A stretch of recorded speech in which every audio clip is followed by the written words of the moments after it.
हमारी किचन में सबसे ज्यादा जो मेसी होता है वो है सिंक एरिया। तो इस सिंक एरिया को ऑर्गेनाइज करने में कुछ चीजें मेरी बहुत हेल्प करती हैं और वही चीजें मैं आपके साथ आज शेयर करने वाली हूँ। जिसमें सबसे पहली चीज है वो है ये डिश रैक, जिसे हम बर्तनों का टोकरा भी कहते हैं। और ये स्टील का है, काफी मजबूत है और बहुत ही बड़ा है, तो इसमें काफी बर्तन आ जाते हैं।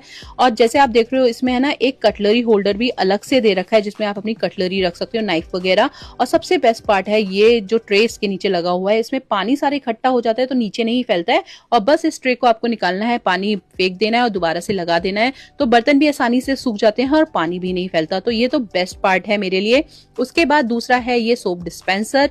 इसमें मैं विम जेल में थोड़ा सा पानी मिला के रख देती हूँ, तो विम जेल भी ज्यादा नहीं लगता है और बर्तन भी बहुत आसानी से धुल जाते हैं। और इस सोप डिस्पेंसर में ना, जैसे आप देख रहे हो, स्कॉच ब्राइट रखने का भी स्पेस दे रखा है। तो बस स्कॉच ब्राइट यहाँ से निकालिए, पंप कीजिए और बर्तन धो लीजिए। साथ साथ इसका जो प्लेन बेस है, इसमें मैं एक हैंड वॉश भी रखती हूँ, तो मेरा ये काम भी हो जाता है। तीसरी चीज है वो है ये डस्टबिन, छोटू सा। ये डस्टबिन मेरे लिए बहुत हेल्पफुल है, क्योंकि हमारे यहाँ गीला सूखा कचरा अलग अलग रखा जाता है।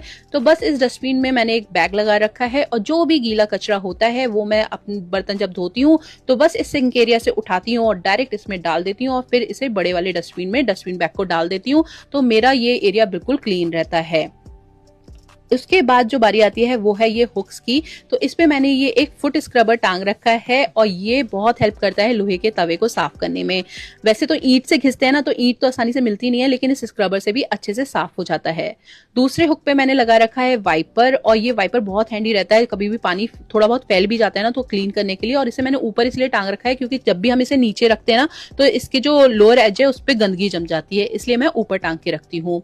उसके बाद बारी आती है इस होल्डर की। इस होल्डर में ऐसे थोड़ा सा स्पेस दे रखा था, तो मैंने ना इसमें डस्टबिन बैग इस तरीके से रख दिया है, तो अब ये आसानी से निकल आता है। और जो इसका दूसरा सेक्शन है उसमें जो भी एक्स्ट्रा ब्रशेस, स्क्रबर होते हैं ना, वो मैं रखती हूँ, जैसे कि गैस साफ करने का और स्ट्रॉ साफ करने का, वो सब इसमें रखे रहते हैं। उसके बाद बारी आती है हमारे टॉवल की। तो टॉवल मैं बिल्कुल सिंक के पास ही टांग के रखती हूँ एक हुक पे, और इससे ना बहुत ही हैंडी रहता है टॉवल। जब भी आपके हाथ वगैरह गीले होते हैं, आप आसानी से यहाँ से साफ कर सकते हैं। तो ये बेसिक तो चीजें मैं यूज करती हूँ। उसके अलावा जो सबसे इंपॉर्टेंट है वो है ये स्ट्रेनर। हमारी सिंक में ना वैसे तो बड़े वाले स्ट्रेनर मिलते हैं, लेकिन हमें हमेशा ये बारीक छलनी वाला स्ट्रेनर लगाना चाहिए, जिससे कि बारीक से बारीक गंदगी इसमें इकट्ठी हो जाती है और फिर आप इसको उठा के डस्टबिन में फेंक सकते हो, तो आपका जो पाइप है वो भी ब्लॉक नहीं होगा।